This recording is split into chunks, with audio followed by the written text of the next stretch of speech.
Brecht decía que, sobre todo con los grandes textos del repertorio, que eran como pecios que estaban, que cuando los emergías del mar, pues estaban plagados de adherencias, ¿no? De algas, de caracolas, y todo eso son las visiones estereotipadas que se han ido superponiendo a lo largo del tiempo. Te puedo decir que la mitad de los colaboradores, actores y colaboradores con los que me he entrevistado, te dicen, bueno, no, es que esto no es Chekhov, esto es Chekhov. O sea, tienen una idea clara de lo que es Chekhov. Entonces yo les pregunto, esto no es Chekhov, esto es Chekhov. ¿Y qué es Chekhov? Luego una pregunta totalmente... Y se quedan como si les pillara con el pie cambiado. ¿Dónde y en qué lugar se gestan los estereotipos, ¿no? Y en el caso de Chekhov o de Alejandro Cerezos, creo que tiene que ver, siempre tienen que ver, el anclaje, la fuente, está siempre, pero ya sea Chekhov, ya sea Lope, ya sea Shakespeare, a finales del XIX. Y esto es una cosa curiosa, es decir, los modelos románticos o prenaturalistas. Y concretamente en Chekhov, hay que tener en cuenta una cosa, que el que marca el canon de la puesta en escena es Stanislavski. Y al calor de esa puesta en escena, que fue un éxito, y que solo tuvo un acervo detractor, que fue el propio Chekhov. Chekhov le dijo a Stanislavski, esta no es mi obra, porque yo puse El jardín de los cerezos comedia, y has hecho otra cosa. Y dice, claro, Stanislavski lo hizo, que había hecho éxito con La gaviota, que había, en fin, era... Y que funcionó con el público. Dijo, pero es que le dijo Stanislavski, tú no te has enterado de la obra que has escrito. Y Chekhov dijo, no, el que no te has enterado de la obra que has escrito es... Bueno, yo creo que al final es una cuestión de, en fin, de equilibrio entre las dos visiones. Yo creo que El jardín de los cerezos es una tragicomedia, muy peculiar tragicomedia. Y en su momento, cuando estaba haciendo furor el psicologismo, en fin, las aventuras inconscientes, etc., pues se trabajó desde un lugar, y es cierto que ahora, cuando yo me he acercado a este material, pensando no que lo ha escrito Chekhov, sino que lo ha escrito bueno, pues alguna persona de hoy, y es cierto que tiene muchísimos elementos, bueno, pues de eso que se puede llamar de distancia irónica, de comicidad, incluso de sátira. Una sátira amable, pero está reflejando conductas, o sea, con una mirada distanciada. El gran problema, o sea, la gran dificultad es cuando el actor, o cuando, en fin, o cuando el director, nos empeñamos en crear vida. Este es un grave problema, es decir, vamos a crear vida, porque la vida no se crea, la vida está. Entonces, igual que cuando los actores se empeñan en decir, voy a trabajar la presencia escénica, pero no tienes que trabajar ninguna presencia escénica, porque la presencia escénica se da por descontado. Es un gran reflejo de lo que es la vida, y la vida, si la miras con un poco de distancia, pues tiene muchos elementos, bueno, pues cómicos, irónicos, porque finalmente esta obra está hablando de un grupo social, un colectivo, que lo es sin ser muy consciente de serlo, que sabe que se ha agotado un modelo, un sistema, como diría la cátedra, un paradigma, y algunos intuyen y otros no tienen ni pajolera idea de lo que viene. Y cómo se gestiona el cambio. ¿Qué hacemos? ¿Cómo, ante un mundo que ya va periclita, por dónde salimos? Y eso, claro, es absolutamente actual. El modo Chekhov, el modo presupone cierto manierismo, ciertos samovares, sombrillas, mucho mueble, mucha maleta, mucha melancolía, sobre todo, y además a la melancolía de Chekhov se añade el gran tópico, el gran estereotipo de la melancolía rusa. Entonces, unos mutis larguísimos, mucha introspección, mucho trabajo de interiorización, y claro, yo voy a partir de absolutamente todo lo contrario. O sea, parto de todo lo contrario. Nada de interiorización, todo está fuera, la vida está fuera, hay que encontrar más que a crear, hay que ver las cosas que ya están en una tarima donde no hay nada. Esa es otra gran pregunta que se hacen los actores, que yo he dicho que está prohibida en mi proceso de ensayos. ¿Quién es mi personaje? Porque yo le digo al actor, ¿tú sabes quién eres tú? No, y eres seguramente la persona que más conoces. ¿quién es un personaje? Yo no sé, personaje, habrá que descubrir, pero sobre todo no son entes fijos, porque el problema que tiene esta obra o este teatro es presuponer que hay unas entidades, que esto sí que viene del idealismo, que hay unas entidades a las que hay que acceder, que son personajes cerrados. Entonces el actor dice, ya tengo el molde, ya estoy cómodo, eso, ya tengo el personaje y lo que me echen. Y el personaje se va haciendo, pues, pero como en la vida, es decir, somos seres narrativos, entonces lo que somos es lo que hacemos en el tiempo. ¿Quién es Liuba Andreyevna? Ya no sé, yo sé que es una fuerza en acción, una persona, es una actriz que tiene que resolver y que tiene que moverse entre lo que anhela y lo que teme, y permanentemente, y así todos. Y desde ahí es desde donde voy a trabajar con el cuerpo, las personalidades, las imágenes de los actores. Y afortunadamente tengo un equipo muy capaz para llevar a cabo esto, y lo entienden. Cuando en la escuela estudiaba, incluso luego en mis primeros años como docente, aplicaba un sistema que era en fin, el que se suponía que era el más adecuado para afrontar el teatro realista, que pues era una tabla taxonómica donde se decía, vamos a ver los personajes, cuál es su nivel biológico fisiológico, es decir, son más nerviosos, son más tranquilos, tienen una chepa, tienen los ojos claros, tienen alopecia, ese es un nivel. Entonces decías, a ver, Lopajín, y hacías como un... sistematizabas, era casi como un informe clínico.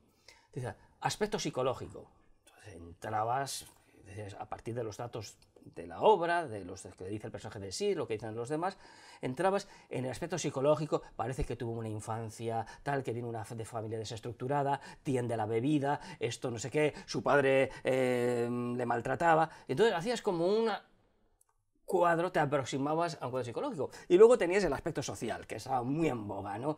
Es el producto de unas condiciones materiales, porque los flujos migratorios de la Rusia, y a partir de eso, y te hacías preguntas, ¿y a quién vota? Por ejemplo, decías, o ideológicamente, ¿dónde está? Entonces, toda esa coctelera que de pronto aparece, bueno, ya puedo.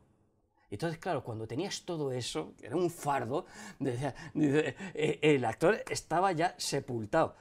Incluso si conseguías hacer algo con eso, era rígido, era un corsé y no avanzaba. Y así se ha hecho, es que lo debo decir, así se ha hecho. Y esa es una de las razones por las cuales dices, qué bonito, y por las cuales los directores nos hemos entonces apoyado en lo formal.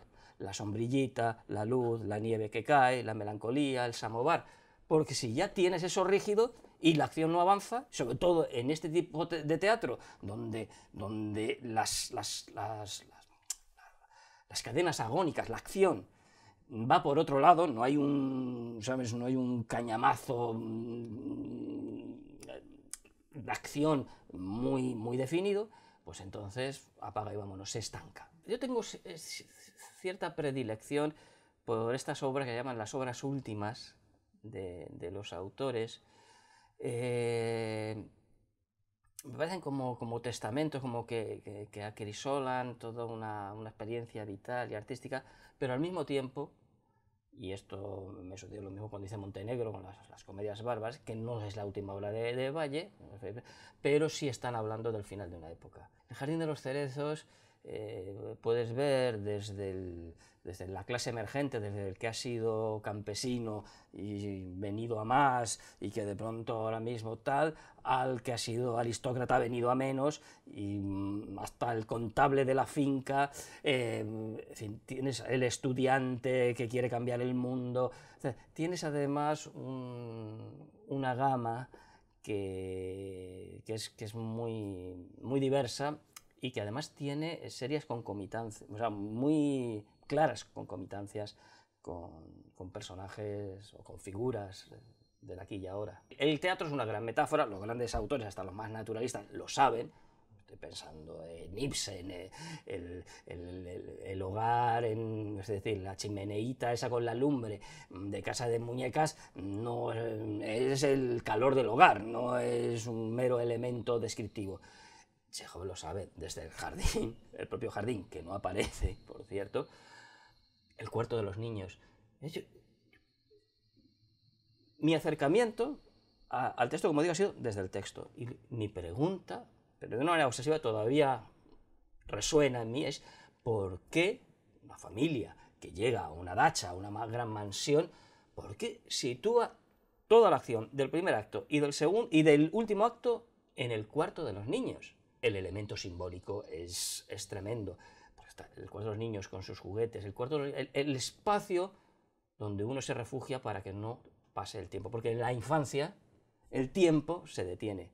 Y estos personajes vienen como moscas a la miel a un espacio de infancia. O sea, y al final ese espacio de infancia es el que se rompe, se va. Y ante eso, ¿cómo se reacciona? Generalmente se presupone que se van todos muy apesadumbrados. Yo no voy a partir de un supuesto de que se van todos angustiadísimos y que la vida es terrible, etc. También es verdad que estoy un poco saturado de ciertas lecturas. Yo creo que nuestro teatro adolece de autocompasión y de victimismo y de masoquismo, de degradación. Desde Woyzeck hasta el teatro contemporáneo, el continuum que ya se está convirtiendo también en un estereotipo es decir que somos un pingajo perdido en el universo, que hemos perdido la dignidad, que hemos perdido el ideal y que además no podemos hacer nada. Y además el mensaje es como de impotencia y ahí nos instalamos, nos recreamos, nos relamemos, no podemos hacer nada y eso también nos sirve de autojustificación. Es decir, como no podemos hacer nada, como las condiciones del mundo son tan tremendas, son tan poderosas, entonces eximimos la responsabilidad. Y si acaso nos colocamos la escarpela de víctimas, y estos son víctimas de un cambio, porque hay un cambio en el mundo, no pueden hacer nada y los pobrecitos van al matadero. Yo esto lo quiero regresar, o sea, el final, porque además me parece, porque no creo en eso, y porque además eso es lo que yo no le quiero plantear a mis conciudadanos, porque igual que te lo estoy planteando a ti, se lo quiero plantear a los 500 que vengan todos los días.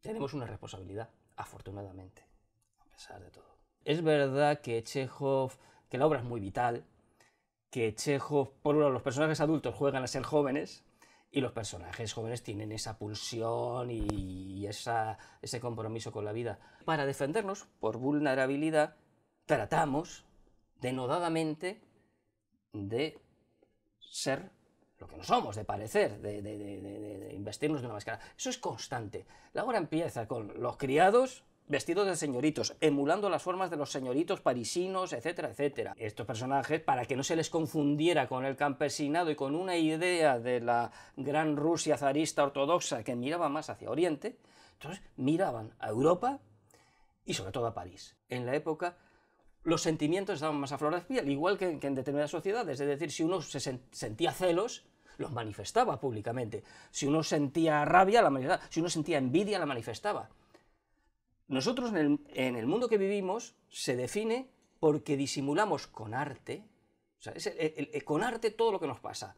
Y en esta obra pasa absolutamente esto. Los personajes no se previamente conscientes de su vulnerabilidad, no se quieren exponer a lo que les pasa y lo revisten de muchas maneras, generalmente de trivialidad, y eso es gracioso, ¿no? De hablar del billar, de jugar al billar, o de la mermelada que se hacía en los tiempos de Maricastaña, o la célebre escena de Bar y Lopagin, una escena de amor, donde están hablando del tiempo. Y oye, no te creas que a mí me interesa, pues hace buen tiempo, no sé qué, no sé cuánto, porque no se quieren exponer. Y ese no quererse exponer es lo que los delata. Pocas veces los actores con lo que dicen, hablan sobre lo que dicen. Lo que dicen es una herramienta para cambiar las cosas, o una herramienta para refugiarse, es una herramienta, no son literales. El teatro además nunca es literal, y además cuando el teatro es literal, para mí es un teatro de baja estofa. Lopagin es el hijo de los campesinos, de los esclavos, de los mujik, que no admite en sí, que eso también es muy interesante, el resentimiento de clase. Eso también, porque todos queremos pasar por buenas personas. O sea, esta cosa también del resentimiento de clase, del obrero, el campesino renegrido que está, eso también forma parte del melodrama, es unilateral. Al final el melodrama tiene que ver con el dogmatismo, es decir, no estamos trabajando esquemas binarios, es decir, esto es así y punto. Lopagin no puede admitir en sí que de niño, que sus padres fueron humillados, que venía a esta casa, que tenía, que alentaba, que un día yo no seré como mi padre, y un día se produce la liberación de los esclavos, este hombre se enriquece y al final veo otra vez la dacha, el jardín, que tiene esa dimensión simbólica, que además lo dice, hay un texto fantástico de Trofimov, el estudiante, que dice, todos esos cerezos son las almas muertas, es decir, los campesinos, los mujik que están ahí como reclamando lo suyo, están reclamando como una restitución. Y eso, Lopagin en el último acto, cuando compra la finca y es dueño, le sale realmente lo que ha estado tratando de tapar bueno, pero o sea, yo lo hago por usted, venda, le puedo ayudar, le puedo prestar, tal, juega, se integra en la fiesta, pero al final soy el puto amo. Y en el texto final dice, y mi padre, y mi familia. Entonces, claro, el venir con el hacha quiere decir, voy a talar, pero es decir, esto ya es mío, lo voy a echar abajo, voy a construir como se tiene que construir, pero hay una lectura que va más allá de que vaya a hacer parcelas porque es el nuevo burgués, etcétera, etcétera, va más allá. O sea, lo que voy a hacer es rehacer o destruir el pasado que es mi pasado familiar. Y el hacha es el símbolo, además todo el segundo acto es Hay una cosa muy interesante en la obra, en el último acto, cuando dicen, no sé quién le dice a Luis Andreyevna, que de pronto está escuchando cómo están talando los árboles, y Luis Andreyevna dice, y le da un poco el jamacuco, y alguien le dice a Lopagin, no podían haber esperado a talar. Lopagin, sí, hablaré con los operarios. Lopagin está disfrutando como un enano, están cayendo árboles y todavía no se han ido. Y esa es un poco la razón por la que ese momento de Lopagin, cuando al final se hace, cuando cambia realmente la realidad del jardín, que es la realidad, cuidado, la realidad de Rusia, porque está hablando en el periodo prerevolucionario, pero ese capitalismo incipiente, porque claro, la historia de Rusia es pasar del estado feudal al comunismo en el 17, pero ahí está en ese momento donde se prefigura una revolución burguesa que no va a ningún lado, que 10 años después, todas esas almas muertas, el campesinado del proletariado, dan un vuelco, ¿no?, a la situación. Eso lo intuye sobre todo el estudiante. Tanto con Luis Miguel como con Paco Azorín, con Juan Sebastián, claro, son colaboradores habituales, con los que tengo el lujo, el privilegio de poder trabajar muy, en fin, a largo plazo. O sea, esto ha sido y está siendo un proceso de maduración muy lenta, tanto en el espacio sonoro como en el espacio físico, como en el espacio de representación. Con Luis Miguel, estoy trabajando, pues a partir de estos presupuestos, es decir, el ámbito sonoro, pero para mí, en todos los montajes, sobre todo teniendo un creador como Luis Miguel Cobo, es básico, fundamental. Y claro, estamos trabajando con muchas ideas, desde una sonoridad más psicológica a unas referencias que tienen que ver con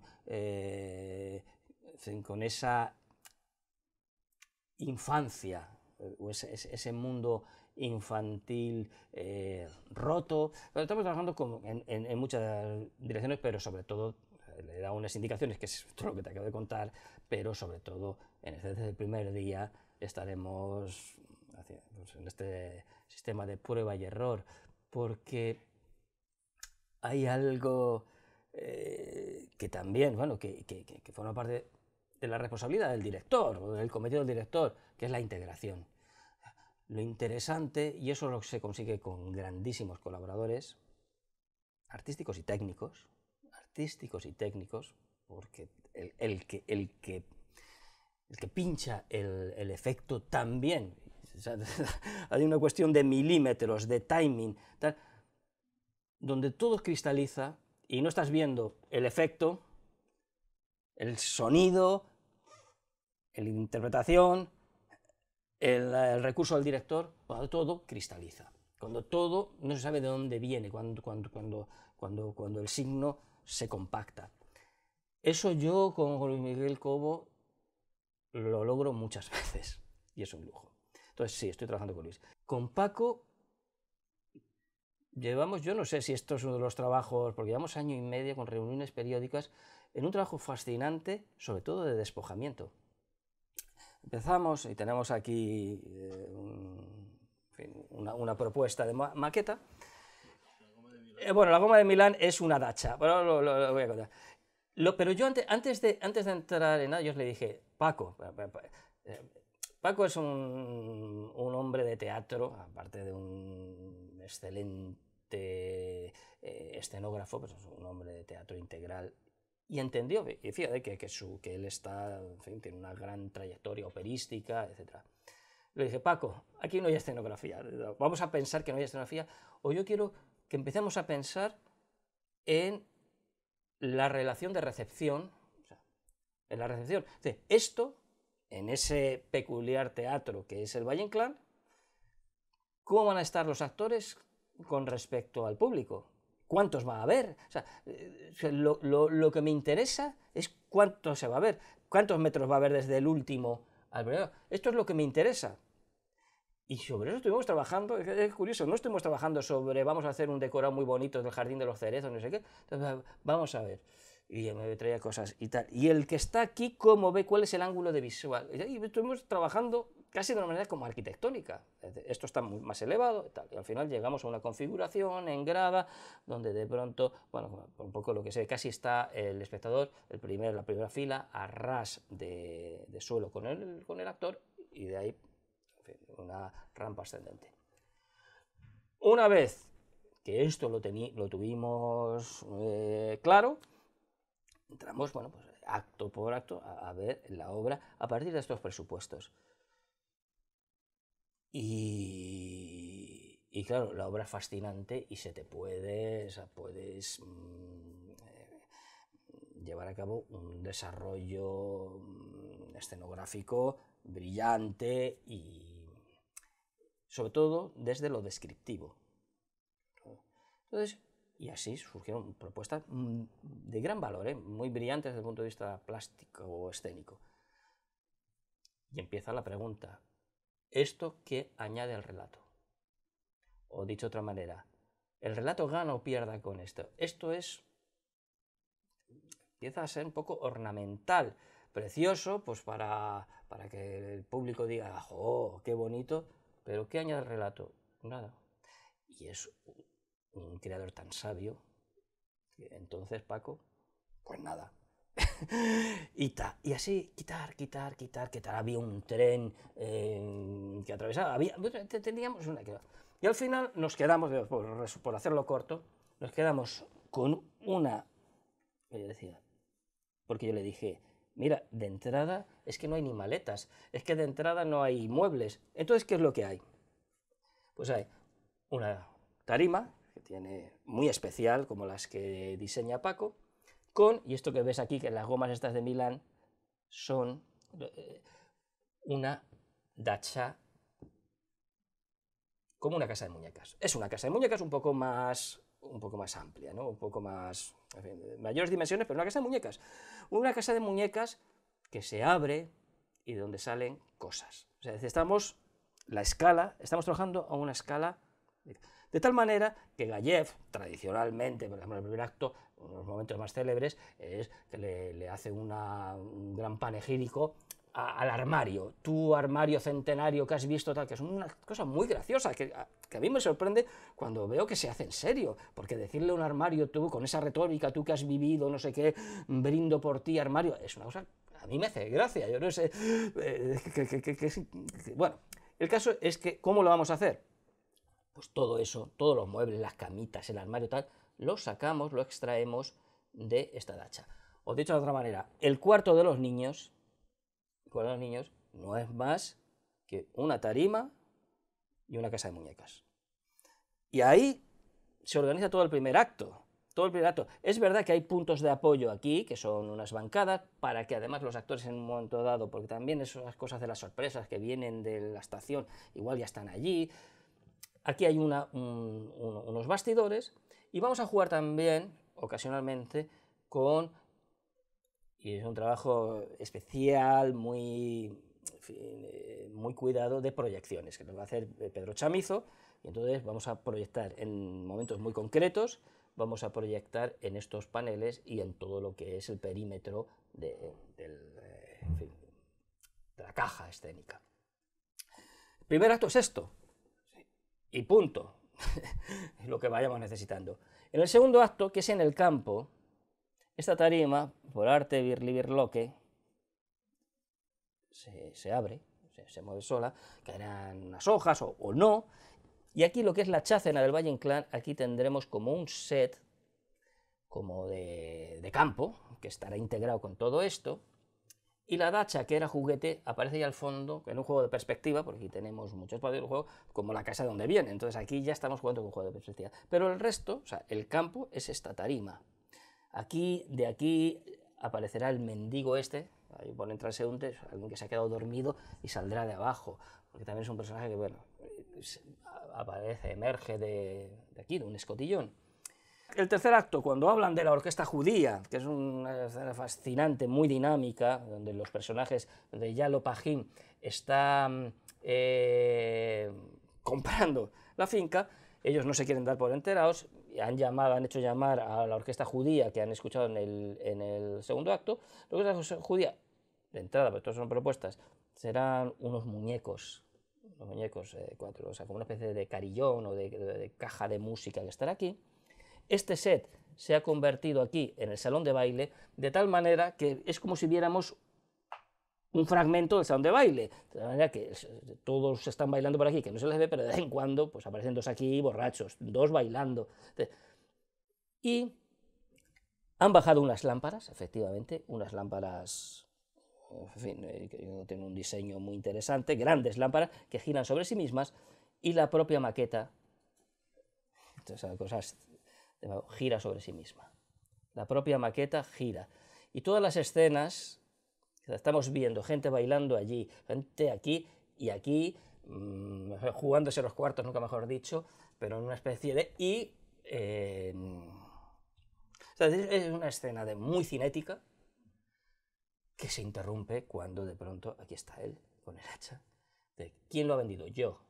Se congela toda la escena, baja, entonces se ha quedado ahí más o menos, y el famoso con el hacha, lo dice ahí en un momento, en fin, de apoteosis de Lopajín. Tercer acto, muy sencillo.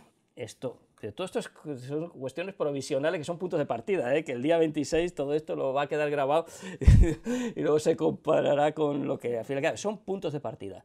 Esto queda así más o menos abierto. La dacha está aquí. Los personajes salen por una especie de desfiladero esto está abierto, pero ya no hay ningún set, no hay nada de decorado, sino simplemente está abierto a la calle Argumosa. Los personajes salen a la calle Argumosa, la realidad. Y lo que tengo previsto ahora mismo es que en la grabación es los propios, e incluso a ver si lo podemos hacer in situ, en la propia calle Argumosa, con sus ambulancias, con sus metros, con la gente, sus transeúntes, una gran proyección, y vemos cómo los personajes salen a la calle, a la realidad. Han salido, están los árboles talándose, tac, tac, tac, tac, aparece First, dice, se han ido, me han dejado. En el original, First se tumba en un baúl, creo recordar, sí, en un baúl, y allí muere, y First, que encarna el Jardín de los Cerezos, que encarna esa época, que muere. Aquí lo que hace es que abre, esto está diseñado especialmente, abre la caja, la dacha, que se la han dejado, se incorpora dentro, o sea, a First se lo come la dacha, cierra las compuertas y por un sistema hidráulico, la casa va desapareciendo, y desaparece, se le traga la tierra, ¿no? Y bueno, estos son el punto de partida escénico o sea, el punto de partida de la propuesta escénica. Los actores son los que mandan. Mi maestro Pepe Struck, que le tengo allí retratado, siempre me lo dijo y así me enseñó: el montaje lo hacen ellos, entonces yo solo puedo dar unas propuestas para empezar, pero el montaje lo hacen ellos. Y estoy y porque va a ser superior a mis ideas, porque un actor verdaderamente en acción, no con sus ideas que trae de casa, sino con sus ideas que surgen del trabajo, de su implicación, de su motivación, siempre es superior y siempre hay que compararlas a cualquier idea genial del director, por muy, en fin, afamado que lo sea. Entonces, sobre esta base y con el texto, espero que con estos actores, que todos, me consta, van a jugar a lo mismo con entrega y con determinación, pues de ahí surgirá una propuesta en la que tengo depositadas muchísimas grandes expectativas. A todo esto, claro, esto es un trabajo, cuando digo que todo está afuera, es un trabajo muy físico, muy, eso que se llama gestual, que a mí no me gustan las categorías, porque todo teatro es gestual, y la palabra gesto y tal, pero bueno, va a ser un trabajo que requiere, pues, llevar al cuerpo lo que pasa, para que no se convierta esto en un plato televisivo, donde de bustos parlantes, ¿no? El teatro tiene una dimensión, y sobre todo aquí, cuando tenemos 20 metros de espacio de representación. En fin, Isabel Dimas, una actriz que le propuse, que ha estado en el bar Bajo la Arena, haciendo un trabajo sensacional, haciendo de Nuria Esper, pero le propuse, oye, tú te pondrías una calota, trabajaría, que ella, que tiene un trabajo físico, que tiene una sensibilidad especial, que tiene la fragilidad, la vulnerabilidad que tiene este personaje, que parece que se va a romper, parece que se lo va a llevar el viento. Y hicimos un trabajo, en fin, no es que me convenciera, es que lo vi claro. Y sí, va a ser una mujer interpretando una figura que es la del criado nonagenario, pero no va a ser una mujer, no va a ser una criada, va a ser con su chaqueta, con su calva, con su calota, es decir, un personaje asexuado, evidentemente, con 90 años y ya tal, pero lo va a hacer, o sea, lo va a asumir Isabel Dimas. Y eso es una de las, en fin, de las apuestas, pero gozosas y muy promisorias. Con Carmen he trabajado muchísimo, tengo una complicidad absoluta. Es que Carmen puede hacer lo que se le eche. Y es verdad que Lyuba Andreyevna, que también hay un tópico, hay un modelo, hay un tal. Dices, bueno, pues vamos a explorar a este personaje, a ver qué le pasa, sin tener en cuenta estos esquemas preestablecidos. El lujo, el privilegio de tener a Carmen, que además entiende este trabajo, que nos conocimos en la abadía, incluso antes de la abadía, y que este tipo de trabajos, además colectivos, y que entiende mi poética. Carmen tiene una cosa, al margen de todo su registro, que es que sabe gestionar y trabaja muy bien, y ahí nos atendemos con la incertidumbre. El no sabemos, que es un no saber, en fin, matizable, pero no sabemos esto cómo se hace. Sabemos cómo no se hace y queremos descubrirlo en acción. Es decir, para ella Lluís Andreyevna es un reto porque la va a descubrir en acción. Y con Machi, eso es lo que sabemos, eso es lo que vulgarmente se dice, se tira a la piscina, pero a cualquier piscina, a cualquier intuición. Y es radicalmente fiel a sus intuiciones. Y no solo a las suyas, que las lleva hasta las últimas consecuencias, sino, y he aquí lo sorprendente, a las mías. ¿A qué actriz se le puede decir que tiene un texto de Walter Benjamin? Dilo como si fueras la niña del exorcista. Y es que Carmen no es que lo hace, se entusiasma, pero te lo devuelve amplificadísimo. Entonces, claro, esto es oro para cualquier director. Y como me tiene pillado el punto, pues siempre que pueda, pero ya te digo, no solo para Chekhov, para Shakespeare o para Calderón, siempre que pueda contaré con Carmen. Un director de un teatro público tiene como cometido fundamentalmente, en este caso el Centro Dramático Nacional, ofrecer un servicio, que es un servicio cultural, un servicio artístico, que se concreta en unas obras, es decir, producir y exhibir obras que solo puede y debe exhibir y producir un teatro público, es decir, el repertorio, el teatro de repertorio, nuestro patrimonio. Es decir, no es muy diferente la función del director del Centro Dramático Nacional o la directora de la Compañía Nacional de Teatro Clásico con la misión o la función que puede llevar a cabo el director del Museo del Prado o del Reina Sofía. Es decir, pues dar a los ciudadanos ofrecer la posibilidad de que disfruten de lo que es suyo, que es su patrimonio teatral. ¿Cuál es nuestro patrimonio teatral? Pues nuestro patrimonio teatral lo componen unas obras que forman parte del canon, o sea, lo que se llaman, que han pasado batería y son consideradas clásicas en el caso de la Compañía de Teatro Clásico, o en el Centro Dramático Nacional, clásicos contemporáneos. Es decir, Valle-Inclán, Lorca, Masao, Jardiel Poncela, son clásicos contemporáneos que el Estado asume o considera que debe renovar y debe poner en montajes teatrales cuidados, poner a disposición de los ciudadanos. Esto básicamente es esto. Como digo, el repertorio teatral español lo conforman estas obras y también los creadores contemporáneos, actores, directores, escenógrafos, dramaturgos, dramaturgas, sonidistas, es decir, todos los agentes del hecho teatral. Todas las sociedades modernas pues tienen unos teatros públicos que cuidan este capital, que es un capital, si queréis, te estoy hablando como si fueras un estudiante, pero si queréis, una vez, es decir, las sociedades avanzadas deben cubrir unas necesidades básicas de vivienda, salud, alimentación, ¿vale? Y otras que no son compatibles, sino todo lo contrario, que complementan, que son unas necesidades,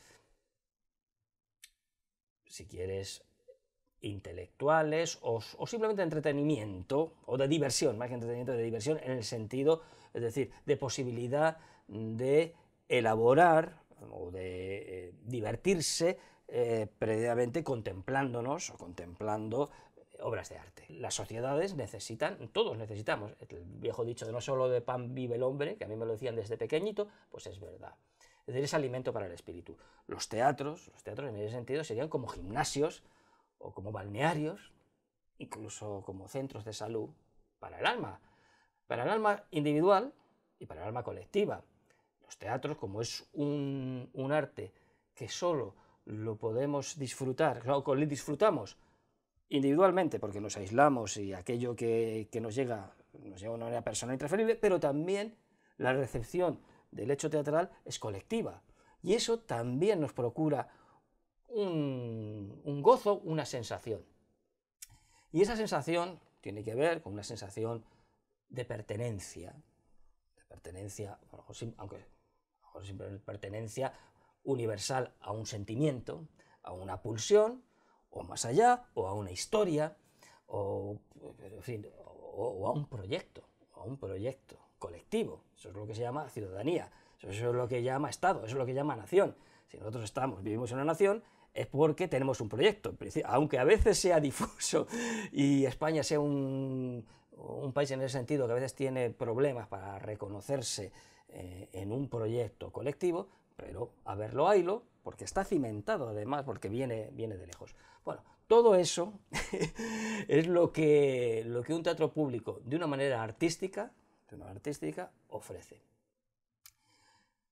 ¿Qué hace un director con esto? Pues, en principio, seleccionar, en ese sentido, un director de un teatro público, de alguna manera es un dramaturgo, porque está ofreciendo propuestas diferentes a la sociedad, y esas propuestas diferentes no solo son una obra que le ha gustado mucho al director, sino que está ofreciendo un mosaico que se completa, que es lo que llamamos la programación,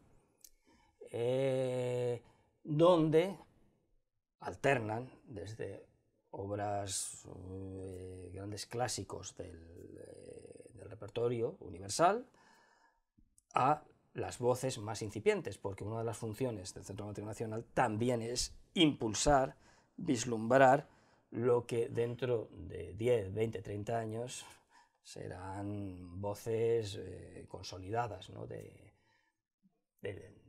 teatro, de nuestro teatro. Y hay que organizar, claro, todos los aspectos que componen esta casa de teatro, que muchos de ellos pasan inadvertidos para el público, porque, claro, el público solo ve los que están, en primer término, ante los actores, pero para que un teatro, no ya público, el teatro, funcione, esto es obra de muchísima gente, de un personal técnico, administrativo, bueno, pues es decir, lo que no se ve es fundamental. Y el director lo que hace es coordinar, organizar, optimizar los recursos de los que dispone, pues para que estas casas pues puedan ofrecer un servicio de excelencia y también de calor, porque una casa de teatro siempre es un espacio cálido, porque es un punto de encuentro. El director de escena, muchas veces podríamos definirlo de muchas maneras. Una de ellas es que es el gran artista de la intermediación, es el gran intermediario. Y tiene una grandísima responsabilidad, porque es el intermediario del autor hacia todo el equipo, es el que tiene que... La primera gran responsabilidad del director de escena es crear equipos. Crear equipos es un arte. Yo cada vez estoy más convencido. Si ahora mismo, y además es lo que les digo a los ayudantes o jóvenes directores, digo, el 85% de vuestro talento lo tenéis que depositar, no los ensayos, al final es una cuestión de oficio, ¿no?, en el momento previo a los ensayos, es decir, en la elaboración de los elencos y de los colaboradores, de los equipos. O sea, el 80%, el 85%, el 90%. Para mí esta es una para que la máquina funcione. Y ahí hay que tener pues, unas habilidades que a veces no siempre se tienen, y hay que tener en cuenta muchísimos factores. Hay que hacer una milimetría que tiene que ver además con cuestiones muy sutiles y a veces complejas, porque no solamente cuando uno forma equipos tiene que ver no solamente analizar individualmente ese posible colaborador, sino ese posible colaborador como una especie de gran tablero de ajedrez en función del resto de las fichas, si se me permite la metáfora. Entonces, ese es uno de los cometidos fundamentales. Otro que puede sonar un poco, en fin, un poco de brindis al sol, pero es hacer posible que el teatro se haga. Que no es una cuestión baladí. O sea, hacer posible que el teatro surja. ¿Y qué es el teatro? Habría que decir, ¿qué es el teatro? ¿Y qué hacer? Pues que el teatro surja es que lo que pasa allí tenga una vida, tenga una emoción genuina y un sentido. Esa es la técnica fundamental del director, para mí. Es decir, ser un intermediario. Es verdad que todo parte, se puede decir, no, porque es el que hace la lectura, el que subraya, patatín, patatán. Bueno, sí, hasta cierto punto. Es verdad que tienes un punto de vista de las cosas, de la intuición, y tienes que tener la capacidad de transmitir y contagiar y explicar muy bien al equipo, y estoy hablando de los actores, pero cuando digo actores, a todo el equipo, a lo que vamos a jugar.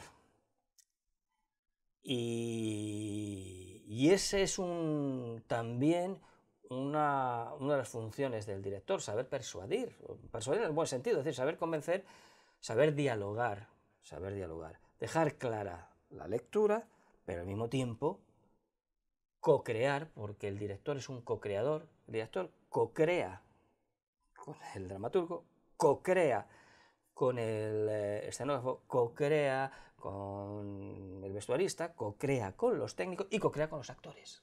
Entonces, para recibir propuestas en sintonía, pues tienes que crear unas determinadas condiciones. Es el que crea esas determinadas condiciones. Es el que crea las condiciones para la creación. ¿Qué más es el cometido de un director de escena? Al final es el que sirve la mesa, porque podríamos decir que es el que cocina, bien, pero la materia prima la pone el autor, y esa es... Ahora, cómo la cocines, es verdad que es casi más el cocinero, casi los actores son los que sirven la mesa. Es el chef, es decir, a partir de una materia prima, que si es de buena calidad, como es la de Chekhov, o la de Shakespeare, o la de Lorca, pues ya elaboras una determinada, en fin, una propuesta gastronómica, como se dice ahora. Y bueno, pues tienes que saber pues, a tu equipo, porque un chef tiene mucha gente, pues transmitir y saber lo que quieres hacer. Pero al final también es un legítimo, o el más genuino representante del espectador. Cuando uno escribe, siempre hay una figura que sobrevuela, tú lo sabes como dramaturgo, que es ese personaje que se cuela los intersticios de la escritura, que es el espectador ideal. Entonces uno escribe y de modo le aparecen actores ideales, pero sobre todo se aparece un personaje que es maravilloso, que es un lector o espectador ideal, que es como una proyección de uno. Dice, este lo entendería, este me entendería, que no eres exactamente tú, eres como un tú, tal, ¿vale? Ese espectador ideal dice, a mí me gustaría ver esto así. Pues el director es eso, o sea, se erige en portavoz de un espectador medio que dice, es que a mí esto me gustaría que me lo sirvieran así. Es el que se pone en el lugar del público. Es que esto yo no lo entendería. es que esto me provocaría, esto me haría estar en un lugar de incomodidad, pero es un lugar de incomodidad gozosa porque me despierta cosas, esto me emocionaría. Esto me suena tópico y esto, bueno, pues porque decido creérmelo, pero tengo que hacer 2 o 3 actos de voluntad para decir, bueno, me lo decido creer y como el actor es muy simpático y pues, bastante tienen con lo suyo, se ha aprendido todo eso de memoria, pues venga, decido que me guste. Pero hay otro espectador que eso ya no le vale, que es un poquito más exigente, que dice, bueno, eso no, no, no. Y entonces al final es un espectador que en la incubadora está decidiendo pues cómo tiene que, en fin, optimizando los rasgos de la criatura que va a salir. Y eso también es un director. Entonces, es el cometido del director, como el director de música, es ser capaz, primero, de leer en relieve, es decir, igual que el director de música lee una partitura y ya le suena, el director es el que tiene la capacidad, no solo el director, también el actor, pero el director ha desarrollado mucho la capacidad de leer los textos en relieve, es decir, en perspectiva de puesta en escena. Entonces, es el que está más capacitado para dar el paso de convertir un signo abstracto, conceptual, o sea, una palabra, una frase, ay mísero de mí, ay infelice, que es una frase, llevarla, convertirla, darle relieve carnal, físico, sensorial, y hacer una vibración, hacer de esa frase una vibración que va más allá de lo literario, que no renuncia al literario, pero que va más allá de lo literario, y ese es cometido del director, claramente. Eso es lo que realiza en fin, frase a frase, verso a verso, lo que hace el director en compañía, como digo, de todo el equipo.